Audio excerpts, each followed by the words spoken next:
Right, a very interesting conversation. We have the first segment, so let's also bring down the tempo a bit. This time we're talking entertainment, and of course that hub steadily evolves with attractions that capture the global audience.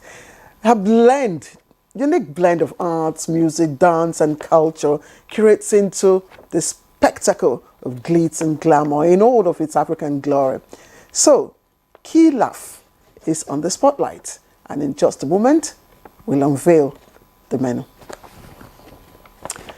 So, you want to start off? Yes, we did introduce our guest. Yes. Our guest for today is Abdul Karim Mohammed, who is a producer, right?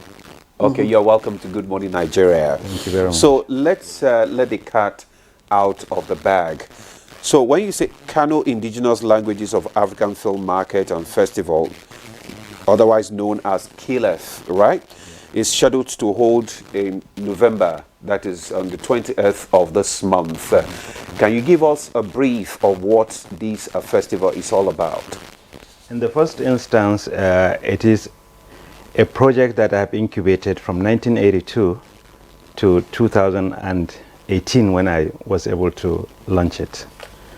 In 1982, I was serving as an intern at KCOP Channel 13 in Los Angeles, and I was working with my executive producer then, who was Marilyn Solomon.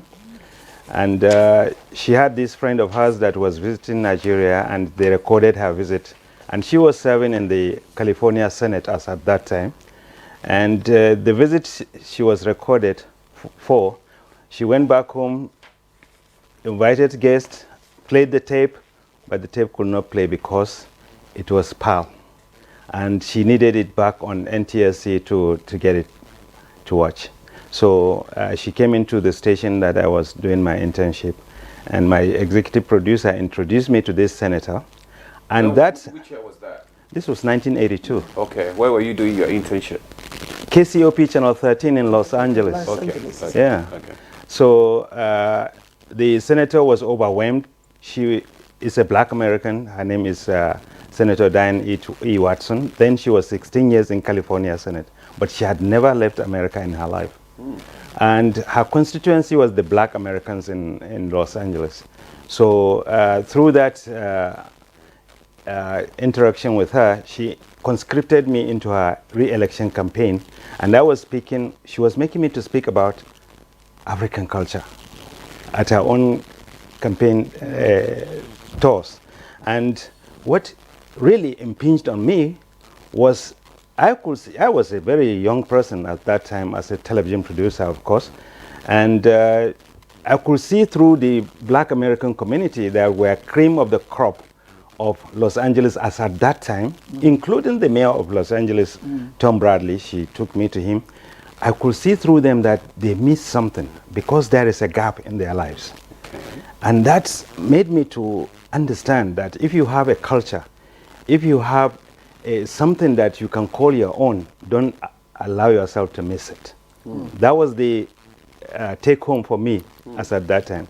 So from that time, I was incubating in my mind a concept that I can be able to intervene where I see something happening that could be similar to the experience of the black Americans. So let's fast forward. So all the experience you've garnered over the years, where do they translate into our current, indigenous films that we have?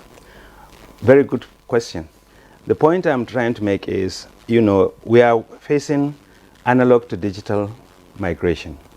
And by that, we are expanding the horizon of entertainment, music, to the global space. And we are keen into globalization. And by the time we miss out in doing something to project our own cultures, our own standpoints in lives, we are missing out. And that is why I key into the idea of incubating this KILAP to say, let us encourage our young ones across the continent to be producing films in their own languages. It is very important because that is the menu we should take into the globalization process. Otherwise, we will miss out. We will be just consuming products from other places without our representation in the space. But how does that fit into the concept of globalization and homogenization? Which is what, yes. Of course it does. When there is what they call globalization is what? Is a point whereby convergence happens. You bring your own, I bring my own. So by the time you are not on the menu, you miss out. Yeah, that's true. So you'll be consuming other people's cultures, and you'll be assimilating them because acculturation is real.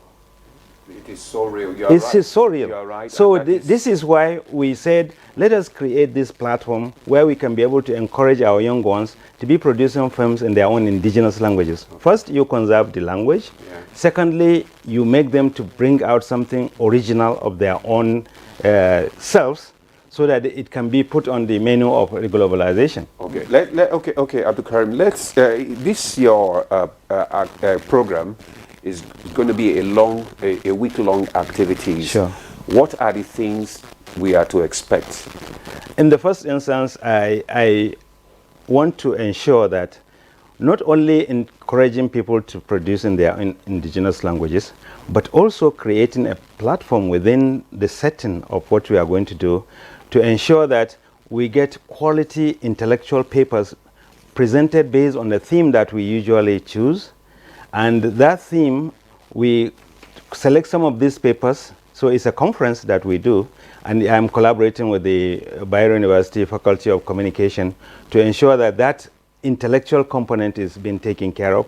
So the jumpstart of this thing is, of course, the executive governor of Kano State is expected to host any participant that comes into Kano as a welcome dinner on the very first day of the event. Then the following morning, we start off with the Kilab Conference, which is, the theme is decolonizing African mind through indigenous language forms. Okay. So the papers that are going to be presented, already we have 14 papers that are going to be presented, and they are representation of 5 countries, presenters from 5 countries. After that, we can be able to now choose those that are quality enough to make that publication that can go into the international intellectual sector. How many countries are you expecting to attend these? Overall, we are expecting 21 countries. 21 countries. Yes, because we have registration. So it's a way of driving investment into the country. Do you see it that way? Well, I would rather say it's a way of driving what Nollywood has done for Nigeria. And I think we do not appreciate what Nollywood has done to this nation. I served in Vision 2020 Media and Communications thematic area. As at that time that we were envisioning to place Nigeria among the top 20 nations in the world, Nollywood placed us number 3. And since then, out of 29 thematic areas of Vision 2020, there is not a single thematic area that was able to do this. You know, this reminds me of negritude, Nepotsengo, and the concept of identity, Kwame Nkrumah. You know, these were philosophies espoused by these great men long ago. Sure. You know, a vehicle, you know, in reinventing ourselves and, you know, integrating ourselves into, you know, international global scene. That's very, you know, commendable. But my concern is about, you know, the quality of the indigenous films that we even see today. Subtitling has been, in fact, an eyesore. Yes, you know, lip sync is an eyesore. So these are some of the areas that, you know, challenges that people point out, even when we're exporting our indigenous, you know, arts and crafts and, you know, music, dance, and movies. I agree with you absolutely. And incidentally, part of the program that you asked that is being curated for this project is, aside from the conference, we do masterclass. Okay. And in the masterclass sessions, we identify gaps like this one that you are the subtitling and other areas of this.